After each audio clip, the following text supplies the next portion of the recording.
Menjelang Dajjal keluar, terjadi tanda besar kiamat yang pertama terlebih dahulu, yaitu Dukhan. Dukhan ini, seperti penjelasan Michel Penn, pakar astronomi dunia yang paling senior saat ini, beliau menjelaskan hanya terjadi apabila bumi mengalami hantaman meteor, daratan bumi. Sementara NASA Amerika saat ini mengumumkan kepada dunia bahwa kita sedang ada di tengah arus sungai meteor.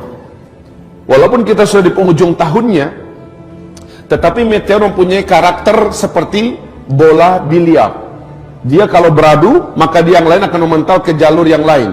Peluang-peluang ini akan menjadikan bumi sangat rentan diserang oleh meteor. Dan Rasulullah menyebutkan ciri-ciri meteor akan menghantam bumi apabila umatku terlibat dan terjebak dalam 3 kesalahan di akhir zaman. Dan ketiga kesalahan ini sudah dibuat oleh umat Nabi, ketiga-tiganya. Pertama, kata Nabi, apabila di tengah-tengah umatku sudah banyak bermunculan penyanyi-penyanyi wanita di mana-mana. Yang kedua, apabila musik dan alat-alat musik sudah disenangi oleh umatku dan digandrungi menyebar di mana-mana. Dan yang ketiga, apabila minuman khamar, barang-barang memabukkan sudah mudah didapatkan di mana-mana. Tiga-tiga ini sudah apa belum? Maka pertanda ini sudah Rasul gambarkan kepada kita. Kaum muslimin yang kami muliakan, Rasulullah SAW menyebutkan apabila terjadi hantaman meteor seperti pernyataan Abdullah bin Abbas, maka berikutnya yang terjadi adalah Dukhan. Dalam sanad yang jayyid, Ibnu Jarir meriwayatkan sebuah hadis di mana Ibnu Mulaikah berkata, guruku Abdullah bin Abbas berkata, malam tadi kami nggak bisa tidur karena kami menyaksikan meteor melintas di atas bumi kita.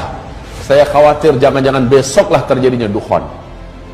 Apa yang dikatakan oleh Abdullah bin Abbas ini persis sama dengan yang diuraikan oleh pakar astronomi dunia tadi, Michel Penn. Meteor ini ketika dia menghantam atmosfer bumi kita, kalau garis diameternya 2 km saja, kekuatan ledakan meteor ini sama dengan 1 juta kali lipat bom nuklir yang pernah meledak di Nagasaki dan Hiroshima. Dampak yang terjadi berikutnya adalah meteor ini akan terbakar. Bagian kulitnya akan mengeluarkan asap yang sangat tebal dan itu panas beracun. Kemudian bagian kulit ini lepas dari intinya dan dia membentuk meteor-meteor kecil yang akan menghunjam bukit-bukit kita, gunung-gunung kita, kota-kota kita akan menjadi hujan meteor. Sementara yang intinya mengandung sidrid. Sidrid ini adalah kandungan dari zat besi.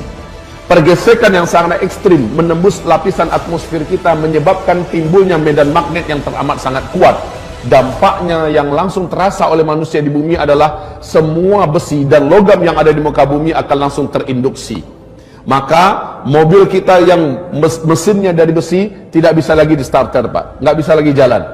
Pesawat juga tidak bisa bergerak, kapal-kapal, dan itu bukan untuk sementara waktu tapi permanen. Inilah digambarkan oleh Nabi SAW setelah kalian nanti dipimpin oleh Al-Mahdi. Al-Mahdi itu kemunculannya adalah setelah meteor jatuh. Setelah meteor jatuh terjadi Dukhan, Al-Mahdi akan muncul. Al-Mahdi inilah yang akan memimpin umat Islam di sini. Nah, kaum muslimin yang kami muliakan, Rasul bersabda, saat Al-Mahdi nanti muncul, kalian sudah kembali seperti zaman sekarang. Tidak ada teknologi. Kalian akan berperang bersama Al-Mahdi menggunakan pedang, menggunakan tombak, menggunakan panah. Dan zaman-zaman itu adalah zaman jihad, kata Rasulullah. Zaman-zaman itu adalah zaman perang, di mana banyak para syuhada yang akan diambil oleh Allah ke langit. Banyak para lelaki yang bertumbangan sementara mereka adalah lelaki-lelaki terbaik di akhir zaman. Atau lelaki pecundang yang lari sementara kematian tidak akan pernah bisa dielakkannya. Kaum muslimin yang kami muliakan, zaman di mana kita hidup sekarang, kita akan dihadapkan kepada fenomena yang sangat berat ini. Taib, meteor ini jatuh, semua teknologi musnah. Ketika menghantam laut, kata Michel Penn, kekuatan ledakannya yang sama dengan 1 juta kali lipat bom nuklir itu menjadikan hadirnya tsunami setinggi 230 meter.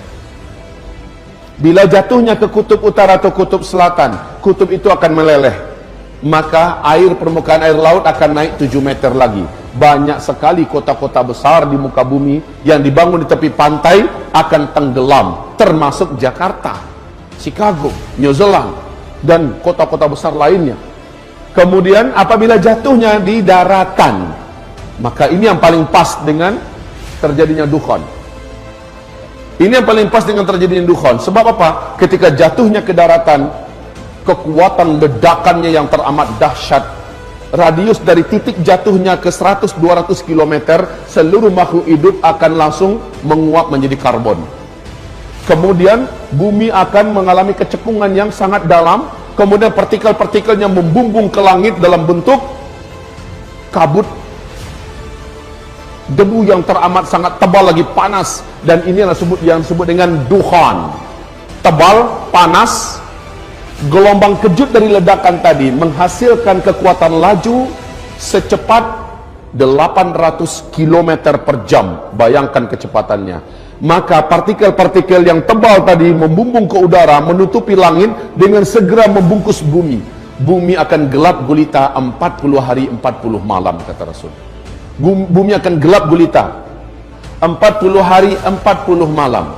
Hamba-hamba Allah yang saya muliakan, bagaimana 40 hari 40 malam tanpa cahaya? Sahabat-sahabat bertanya kepada Rasulullah, ya Rasulullah, bagaimana cara kami menentukan waktu salat? Nabi mengatakan, salat kalian kira-kirakan saja ketika itu. Siapapun yang berusaha melihat, walaupun telapak tangannya didekatkan ke wajah seperti ini, dia tidak akan mampu melihat apa-apa, gelap gulita. Setelah matahari kembali nampak, dukhon tersisih, ya, kita akan dikejutkan dengan pemandangan lain. Apa itu? Bumi akan diselimuti oleh debu yang sudah mengendap ke daratan, tebal di mana-mana. Bangkai-bangkai berserakan, bangkai-bangkai burung, bangkai kucing, bangkai anjing, binatang, dan banyak tanam-tanaman yang juga mati. Bayangkan 40 hari 40 malam nggak ada cahaya matahari, dan itu panas, Pak. Saking panasnya, kata Rasul, seluruh orang kafir di muka bumi ini melepuh kulit mereka. Jadi orang-orang kafir yang nggak sempat menyelamatkan diri, mereka akan melepuh seperti kita masuk open, Pak. Orang Islam yang banyak buat dosa sebelum itu terjadi, amalnya sedikit, imannya tipis, sama tersiksanya dengan orang kafir. Tapi orang beriman yang imannya bagus, ketika itu terjadi, amal solehnya sebelum itu banyak, dia akan selamat.